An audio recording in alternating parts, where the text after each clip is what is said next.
জয়গুরু, তুমি ছাড়া কেউ নেই এই চ্যানেলে আপনাকে স্বাগত। পরম প্রেমা শ্রী শ্রী ঠাকুর অনুকূলচন্দ্রের শ্রীহস্ত লিখিত গ্রন্থ সত্যানুসরণের বাণীপাঠ পর্বের আজ প্রথম দিন। আজ আমি পরম প্রেমা শ্রী শ্রী ঠাকুর ভক্তদের জন্য তথা সারা পৃথিবীর মানুষের জন্য সত্যানুসরণে যে প্রথম বাণীটি উপহার দিয়েছেন তা আপনাদেরকে পাঠ করে শোনাব। পরম প্রেমা শ্রী শ্রী ঠাকুর বলছেন যে সর্বপ্রথম আমাদের দুর্বলতার বিরুদ্ধে যুদ্ধ করতে হবে, সাহসী হতে হবে, বীর হতে হবে। পাপের জ্বলন্ত প্রতিমূর্তি ওই দুর্বলতা। তারাও যত শীঘ্র পারো ওই রক্ত শোষণকারী অবসাদ উৎপাদক ভ্যাম্পায়ারকে। ভ্যাম্পায়ার এক জাতীয় বাদুড়, ইহারা নির্বিবাদে ঘুমন্ত জীবজন্তুর রক্ত শোষণ করিয়া থাকে। স্মরণ করো তুমি সাহসী, স্মরণ করো তুমি শক্তির তনয়, স্মরণ করো তুমি পরম পিতার সন্তান। আগে সাহসী হও, অকপট হও, তবে জানা যাবে তোমার ধর্মরাজ্যে ঢোকবার অধিকার জন্মেছে। এতটুকু দুর্বলতা থাকলেও তুমি ঠিক অকপট হতে পারবে না।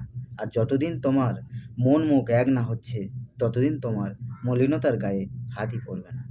মন মুখ এক হলে ভিতরে গলদ জমতে পারে না, গুপ্ত আবর্জনা ভাষায় ভেসে উঠে পড়ে, পাপ গিয়ে তার ভিতর বাসা বাঁধতে পারে না।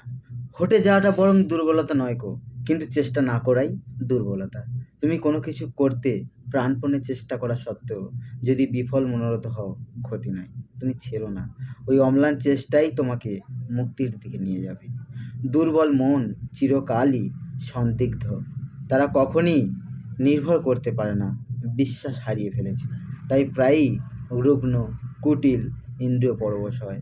তাদের নিকট সারাটা জীবন জ্বালাময়, শেষে অশান্তিতে সুখ দুঃখে ডুবে যায়। কি সুখ কি দুঃখ বলতে পারে না, বললে হয়তো বলে বেশ, তাও অশান্তি, অবসাদে জীবন ক্ষয় হয়ে যায়।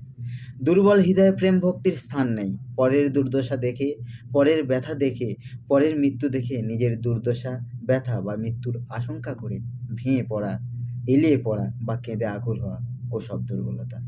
যারা শক্তিমান তারা যাই করুক তাদের নজর নিরাকরণের দিকে, যাতে ওসব অবস্থায় আর না কেউ বিধ্বস্ত হয়। প্রেমের সহিত তারই উপায় চিন্তা করা। বুদ্ধদেবের যা হয়েছিল ওই হচ্ছে সবল হৃদয়ের দৃষ্টান্ত। তুমি বলো না তুমি ভীরু, বলো না তুমি কাপুরুষ, বলো না তুমি দুরাশয়। পিতার দিকে নজর করো আর আবেগ ভরে বলো, ওগো আমি তোমার সন্তান, আমার আর জড়তা নেই, আর দুর্বলতা নেই। আমি আর তোমাকে ভুলে নরকের দিকে ছুটে যাব না, আর তোমার জ্যোতির দিকে পিছন ফিরে অন্ধকার অন্ধকার বলে চিৎকার করব না। একটু বড় হয়ে গেল বাণীটা, কিন্তু ঠাকুরের এই প্রথম বাণীটা এত সুন্দর, মানে মানুষকে একটা আলাদা ভিতর থেকে শক্তি জুগিয়ে দেয়। যদি আমরা এই বাণীটার মানে আমাদের জীবন দিয়ে যদি অনুভব করি, তা সত্যি জীবন বদলে দেওয়ার মতো। কোনো কিছু করার ক্ষেত্রে আমরা প্রত্যেকটা মুহূর্তেই দুর্বল হয়ে যাই। কি করব, কি হবে, কিছুই বুঝতে পারি না।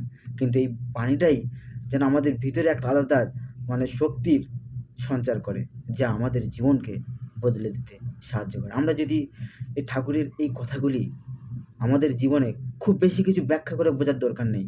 ঠাকুর যে সহজভাবেই বলেছেন, এর থেকে সহজ আর হয় না।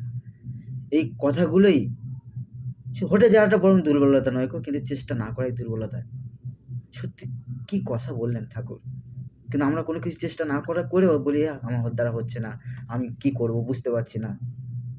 এগুলো নয়। ঠাকুরের এই যে ছোট্ট এক একটা কথা, মানে মানে এই যে বাণীটার মধ্যে এত যে মানে ছোট্ট বিষয় যদি আমরা একটু ভালো ফলো করি, পুরো বাণীটাই আমাদের জীবন শুরু থেকে শেষ পর্যন্ত যেন সব কিছুই বলে দেওয়া রয়েছে। সেই জন্য ঠাকুরের এই সত্যানুসরণ আমাদের নিত্য আমরা পাঠ করি, এবং পাঠ করলে এই বাণীটি পড়ার পরে আপনারা যারা শুনছেন, এই বাণীটি শোনার পরে একটু ভেবে ভাবুন তো, একটু অনুভব করুন। আপনার কাছে একটা বই থাকলে বইটা নিয়ে একটু পড়ে দেখুন, অসাধারণ। এবং আমার কথাগুলো যদি শুনে একটু ঠাকুরের কথা ভাবে, আমার কথা ভাবার দরকার নেই।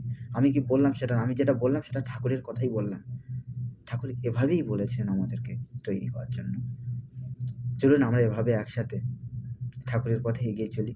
তিনি ছাড়া আমাদের সত্যি কেউ নেই। সেই জন্য তুমি খুব কাছের মনে হয়, ঠাকুর আমাদের ভীষণ কাছের। সেই জন্য নামকরণ করেছিলাম, তুমি ছাড়া কেউ নেই। তাই হে ঠাকুর, তুমি ছাড়া সত্যি আমাদের কেউ নেই। তুমি আমাদের পথ দেখিও, তুমি আমাদের জীবনের